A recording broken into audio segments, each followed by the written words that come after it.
15ஆவதாக பார்க்கப்படுறது லேவியராகம புஸ்தகம் 18ஆம் அதிகாரம் 22ஆம் வசனத்திலிருந்து 24ஆம் வசனம் வரைக்கும். லேவியராகமம் 18 22லேருந்து 24.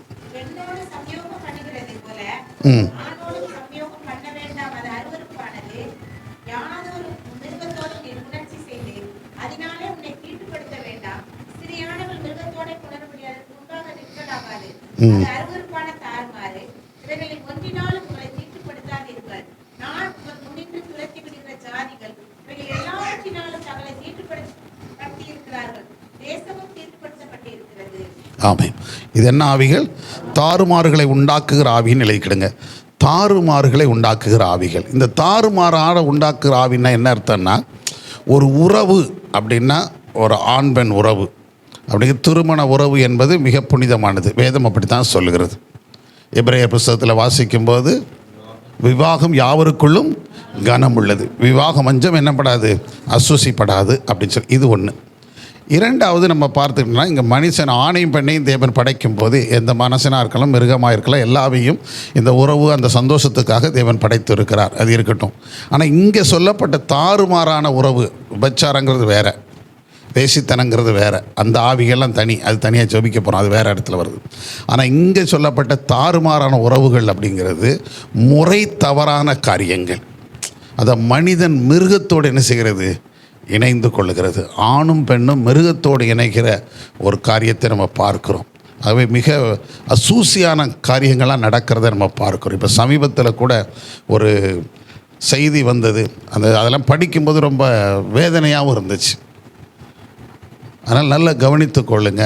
அந்த பெண் சிம்பன்சி, இந்த மனித குரங்கு இருக்கு இல்லையா, அந்த மனித குரங்கோடு உறவு வைத்து கொண்டு கர்ப்பவதியாக இருக்கிறாள் அப்படின்னு சொல்லும்போது எவ்வளோ பெரிய வேதனையாக இருக்கும். யோசித்து பாருங்கள். அந்த அளவுக்கு இப்போ எப்படி இருக்காங்கன்னா, இந்த பெண்ணும் ஆணும் இப்படி இந்த ஆவி, அவலட்சணமான ஆவிகள் அவங்களை என்ன செஞ்சிட்ருக்குது, ஆட்கொண்டு இருக்கிறத நம்ம பார்க்க முடிகிறது. நிறைய சமயத்தில் கூட ஒருத்தனை பிடிச்சாங்க இங்கே.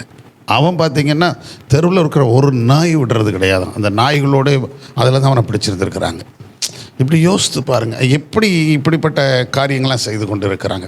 அவை இந்த அவலட்சணமான வேதத்துக்கு புறம்பான தாறுமாறான அருவருப்பான காரியங்களை அவங்க என்ன செய்கிறாங்க என்பதை பார்க்குறோம். அதே போல் ஆணுக்கான பெண்ணுக்கு பெண் உறவுகள், இதெல்லாம் என்னது தான் தாறுமாறான ஆவிகள். முறைப்படியான தேவன் படைத்த மனிதனுக்கு படைத்தது பார்க்கலாம், இது முறைகேடான, இதெல்லாம் வெளியே சொல்லுவதற்கும் பேசுவதற்கும் கூட நமக்கு எப்படி இருக்குது, அருவருப்பாகவும் கூச்சமாகவும் இருக்குது. அதை எப்படி சொல்லி ஜெபிக்கன்னு கூட தெரியாத அளவுக்கு இருக்குது.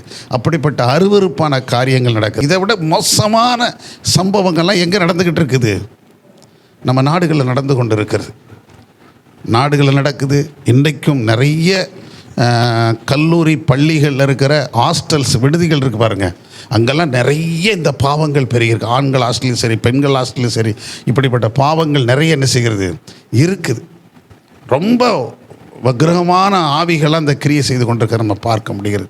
அவை இந்த ஆவிகளெல்லாம் என்ன செய்யப்படணும், முறியடிக்கப்படணும். இந்த பாவம் இருந்ததுனால தான் தேவன் சோதங்குமாரை என்ன செஞ்சார், அழித்தார்.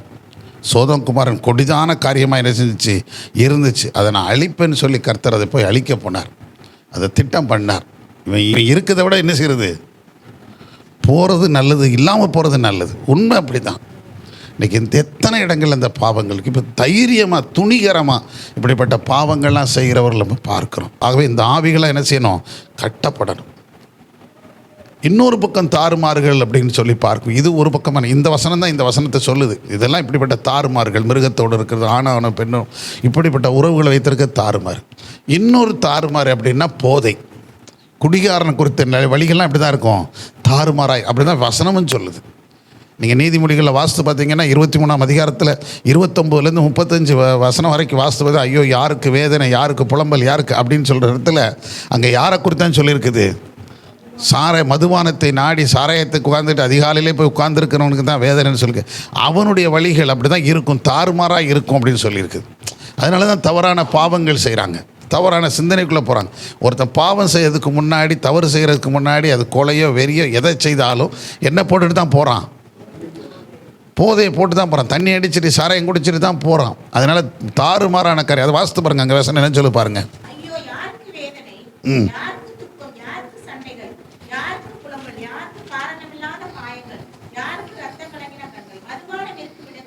ம் ம் நல்ல கவனிங்க. மதுபான இரத்த வர்ணமாய் இருந்து பாத்திரத்தில் பளபளவாய் தோன்றும். ம் அது மெதுவாக இறங்கும். நல்ல கவனிங்க. பாம்பை போல தீண்டும் அது. அடுத்து ம் ம் நல்லா கவனிச்சிட்டிங்களா? அப்போ குடிகாரனுடைய நிலைமை என்னதுதான்? தாறுமாறா. இந்த தவறு செய்கிறான்ல, ஏன் செய்கிறான்? அடுத்த வீட்டு பிள்ளை, அடுத்த வீட்டு மனைவி, அடுத்தவங்கள வாழ்கிறவங்க, ஆனால் கூட தவறு செய்கிறான காரணம் என்னது தான்? அவன் சிந்தை என்ன செஞ்சிரு? மழுங்கடிக்கப்பட்டது. போதை போனவொடனே மழுங்கடிக்கப்பட்டது. என்ன செய்கிறேன்னு அவனுக்கு என்ன செய்யலை தெரியலை. அதனால தாறுமாறாய் நடந்து கொள்ளுகிறாங்க. அவை இந்த தாறுமாறு ஆவிகளை என்ன செய்யணும்? தாறுமாறுகளை உண்டாக்குகிற ஆவிகள் இந்த தேசத்துக்குள் கிரியை செய்ய விடாதபடிக்கு தடுக்கப்பட வேண்டும். அவை இந்த ஆவிகள் முற்றிலும் கிரியை செய்யாதபடிக்கு என்ன செய்யணும்? ஜெபிக்கணும். நம்ம எல்லாம் தொடர்ந்து ஜெபம் பண்ணுவோம். கர்த்தர் கிரியை செய்வாராக.